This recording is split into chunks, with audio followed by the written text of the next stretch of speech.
Chapter 11. Mr. Cranky's Great Idea. The next day George's father came down to breakfast in a state of greater excitement than ever. "I've been awake all night thinking about it," he cried. "About what, Dad?" George asked him. "About your marvellous medicine, of course. We can't stop now, my boy. We must start making more of it at once. More and more and more."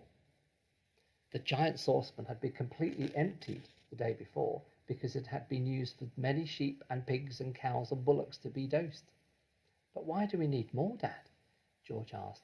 "We've done all our own animals, and we've even made Grandma feel as frisky as a ferret, even though she does have to sleep in the barn."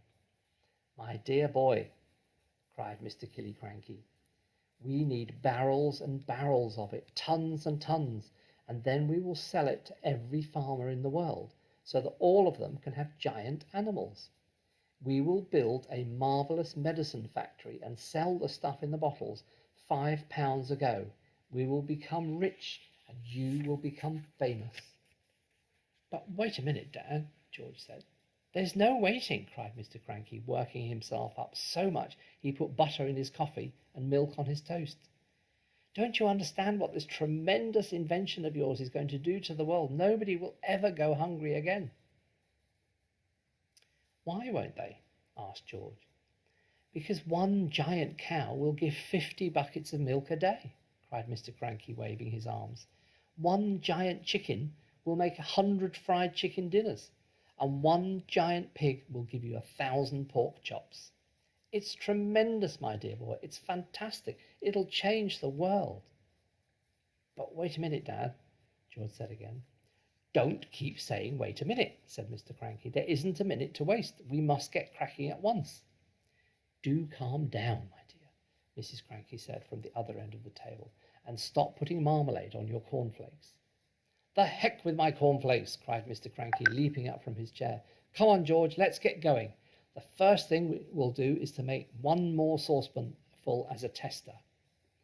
"But, Dad," said little George, "the trouble is—" "There won't be any trouble, my boy," cried Mr. Cranky. "How can there possibly be any trouble?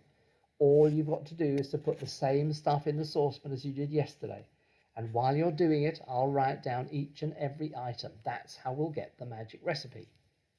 "But, Dad," George said, "please listen to me." "Why don't you listen to him?" Mrs. Cranky said. "The boy's trying to tell you something." But Mr. Cranky was too excited to listen to anyone except himself. "And then," he cried, "when the new mixture is ready, we'll test it out on an old hen just to make sure it's absolutely right, we've got it, and after that we'll all shout hooray and build the giant factory." "But, Dad—" "Come on then, what is it you want to say?" "I can't possibly remember all the hundreds of things I put into the saucepan to make the medicine," George said. "Of course you can, my dear boy," cried Mr. Cranky. "I'll help you. I'll jog your memory. We'll get to it in the end. You see if we don't. Now then, what was the very first thing you put in?" "I went to the bathroom first," George said. "I used a lot of things in the bathroom and on Mummy's dressing table." "Come on then," cried Mr. Killiecranky. "Up we go to the bathroom." When they got there, they found, of course, a whole lot of empty tubes and empty aerosols and empty bottles. "That's great," said Mr. Cranky. "That tells us exactly what you've used. If anything is empty, it means you used it." So Mr. Cranky started to make a list of everything that was empty in the bathroom. Then they went to Mrs. Cranky's dressing table. "A box of powder," said Mr. Cranky, writing it down.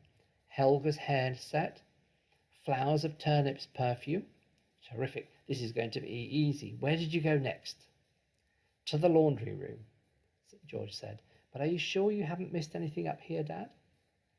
"That's up to you, my boy," Mr. Cranky said. "Have I?" "I don't think so," George said. So they went down to the laundry room, and once again Mr. Cranky wrote down the names of all the empty bottles and cans. "My goodness me, what a mass of stuff you used," he cried. "No wonder it did magic things. Is that the lot?" "No, Dad, it's not," George said.